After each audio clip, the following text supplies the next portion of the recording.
Howdy folks, hope you're all having a good one, and welcome back to a game of throws in World of Warships with Rear Admiral Jingles. Honestly, this video format, I am never going to run out of material for this. And today's video is, of course, no exception. This is Geococcyx, by the way, in the Anshan. It's a mid-tier game, tier 7 maximum. The Anshan, of course, is a tier 6 Pan-Asian, actually Chinese destroyer, although it's actually a Russian destroyer. No real surprise there, of course. The People's Republic of China did get most of their early ships, in fact most of their early military equipment in general, from the USSR.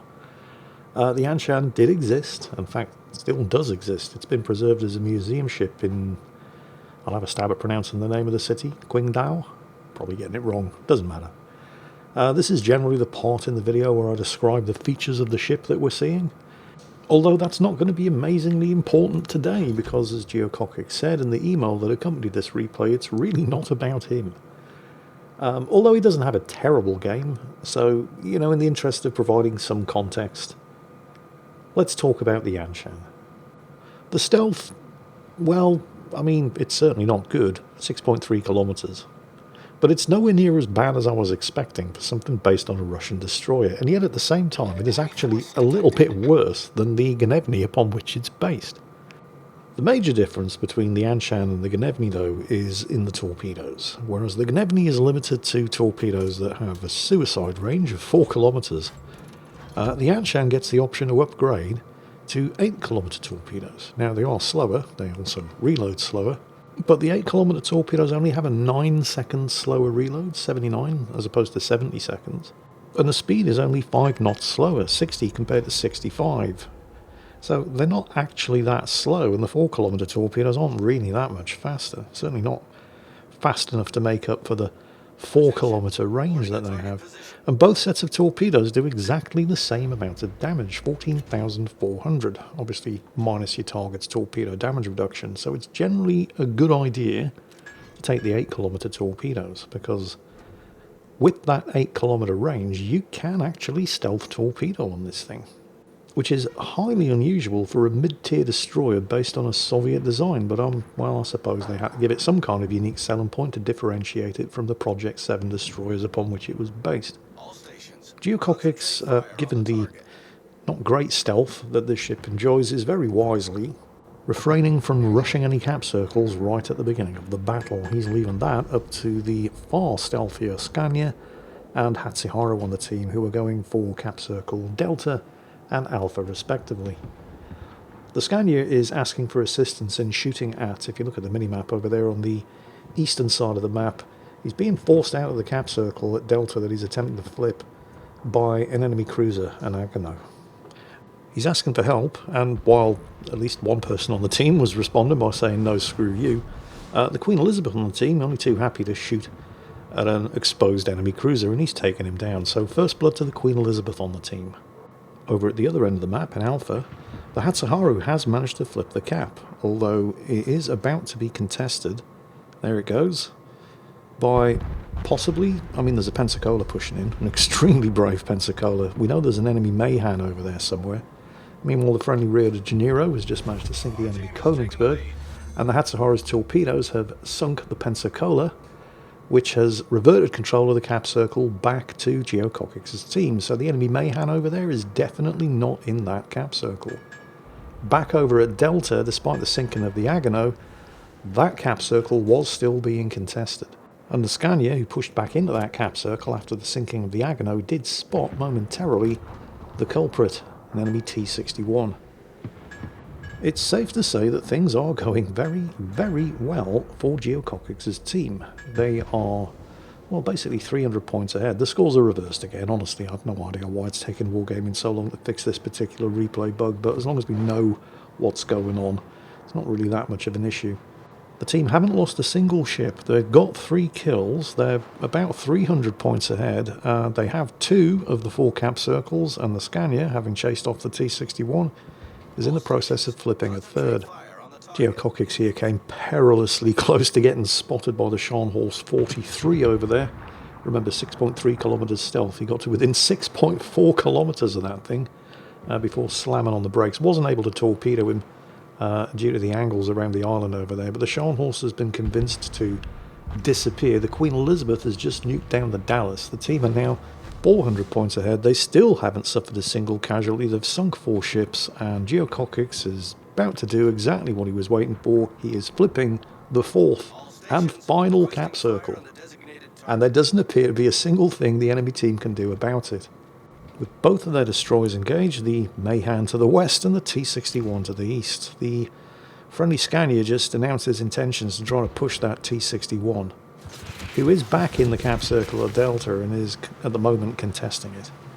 Things are not going to go to plan for the Scania over there, and he's going to blame it all on the Queen Elizabeth. There he goes, he's dead. The team have just suffered their first casualty. We're more than 5 minutes into this battle, by the way, and that's the team's first loss.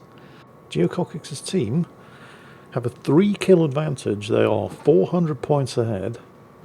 They currently hold 3 of the 4 cap circles, and in the next 10 seconds, Geocockix is going to claim the 4th and final cap. Meanwhile, you see the New Orleans over there?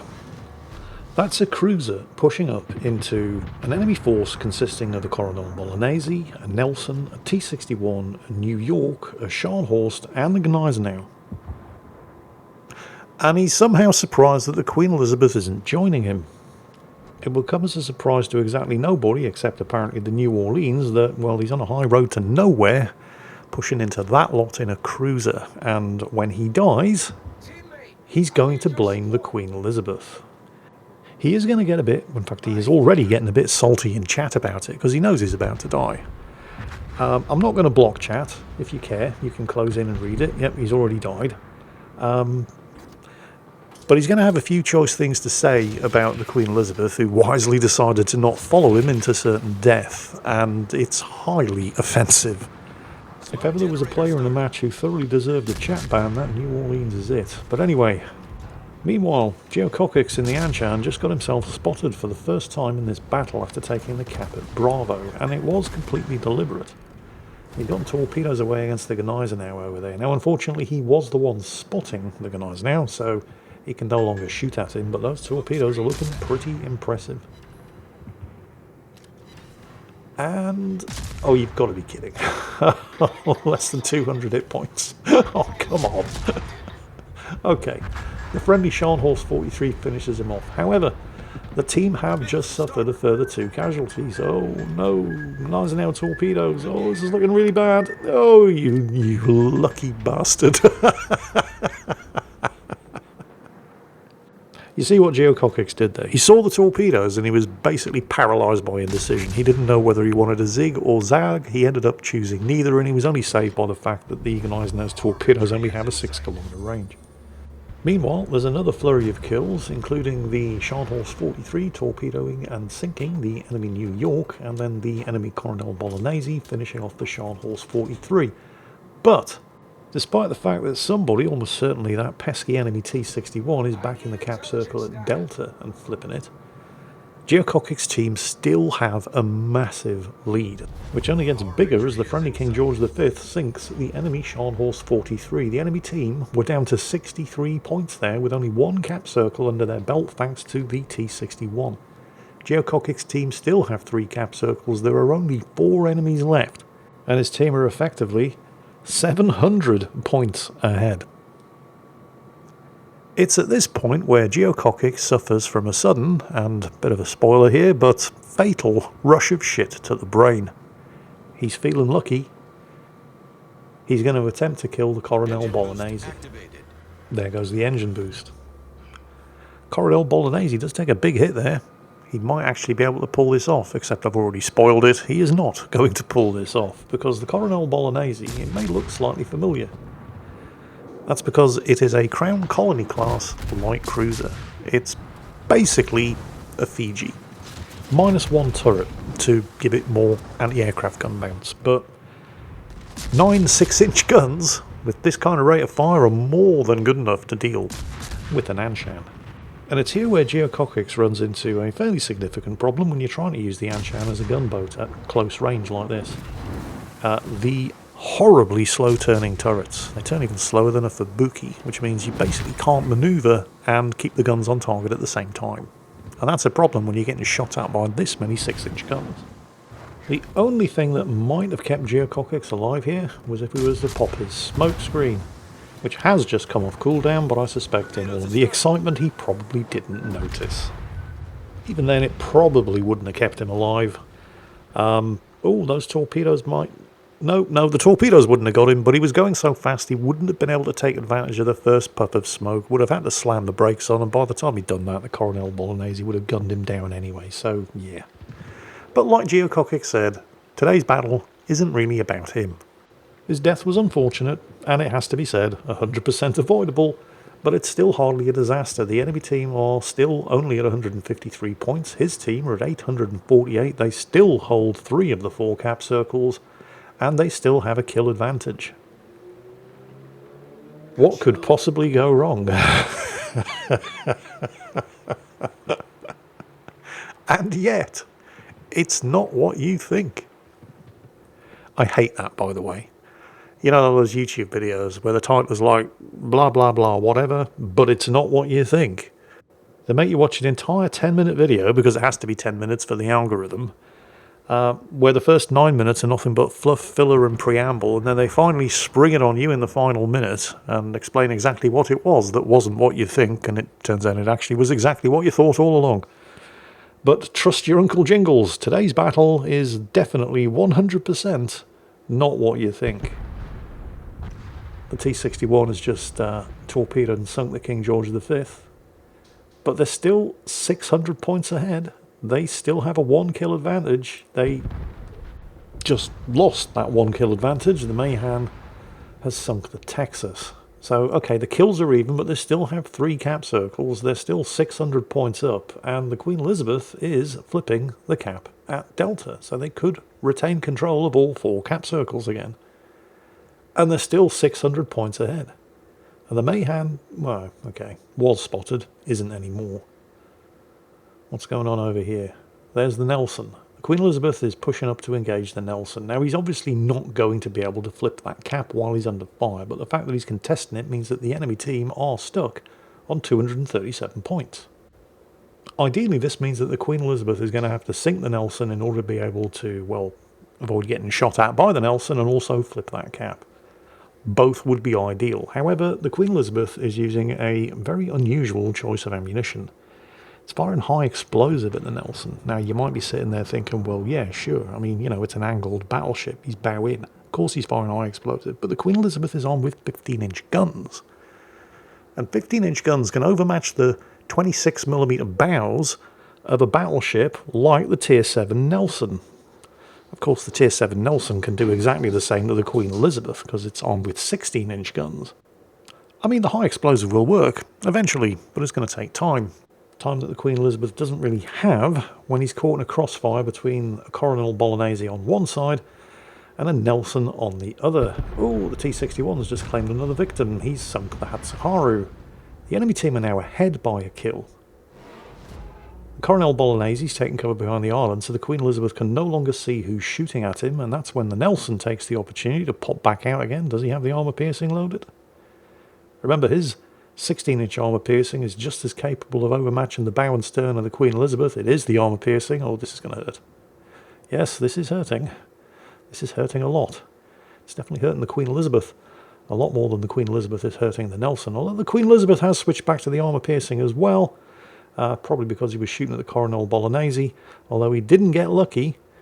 And yeah, this is not looking good. He's got a Mayhem closing in on him now as well. Okay, I think we can kiss goodbye to the Queen Elizabeth. I think this is fairly inevitable at this point. And I don't want to be too hard on the Queen Elizabeth. I mean, he was in a tough spot, but his team were at 919 points when he died, leaving just 2 surviving teammates against 4 enemies, the Rio de Janeiro over there and the Scharnhorst B. And while the Rio was shooting at the Mayhem, the T-61 has gotten torpedoes away. Oh dear, that's not good. And yet it's still not what you'd think. So, they no longer have the kill advantage. In fact, that Scharnhorst is outnumbered 4-1. They no longer have the cap advantage. The enemy team have claimed 2 of the cap circles back. They do still have a 400-point advantage, however. Except that Scharnhorst has been sitting in that exact same spot for the last 6 minutes. As one of the destroyers on the enemy team starts to flip the cap circle at Charlie, Geocockix's team start to come to the conclusion that all is not well with the captain of the Scharnhorst. He's AFK. Don't know why he's AFK. He might have disconnected. There might be some kind of family emergency. There's any number of reasons for why he might have had to go away from the keyboard. I mean, he hasn't been idle the whole battle. He's moved and he has a kill. But he is definitely, absolutely 100% AFK right now when it matters. Enemy team have flipped the cap at Charlie. I mean, they're still 400 points behind. The thing is, there's 3.5 minutes of this battle left. Geocockix's team are at 915 points with 1 cap circle, but there is absolutely no way that the 3-point gain that they're getting every couple of seconds is going to reach 1,000 points before somebody comes to flip the cap circle at Alpha, spots the Scharnhorst and sinks him. Okay, at this point in the battle, it might in fact be exactly what you think. But it still might not. There is still a twist in this particular tale. Oh, they see him. That's one of the destroyers. Okay, it's both of them. Both of the destroyers see him. The thing is, even an AFK Scharnhorst can kill a low-health destroyer, because you don't have to actually be at the keyboard for your secondaries to start shooting at targets, and the Scharnhorst secondaries are pretty good. There they go. The Scharnhorst at 940 points. How embarrassing would it be to be sunk by an AFK Scharnhorst? And then, plot twist. The Scharnhorst's back. There he is in chat. What's going on? I was crashed out for a long time. Well, good news, he's back. Bad news, he can no longer see the Mayhan or the T-61. And the T-61 is probably lining up a torpedo shot because he's no longer shooting. The Scharnhorst has his torpedoes away. He's aimed them at the spot where the T-61 was shooting from. There's the T-61 smokescreen. However, the Scharnhorst torpedoes do only have a 6-kilometer range. I don't know if they actually have the range to reach that smokescreen. The Mayhan stopped shooting him. Suspect. No, now the T-61's shooting him as well. The Scharnhorst, with the high explosive loaded, blind fired at the muzzle flash from the T-61, sinks him, reaches 993 points, 997. They still have that 1 cap circle. Come on, baby, there it is.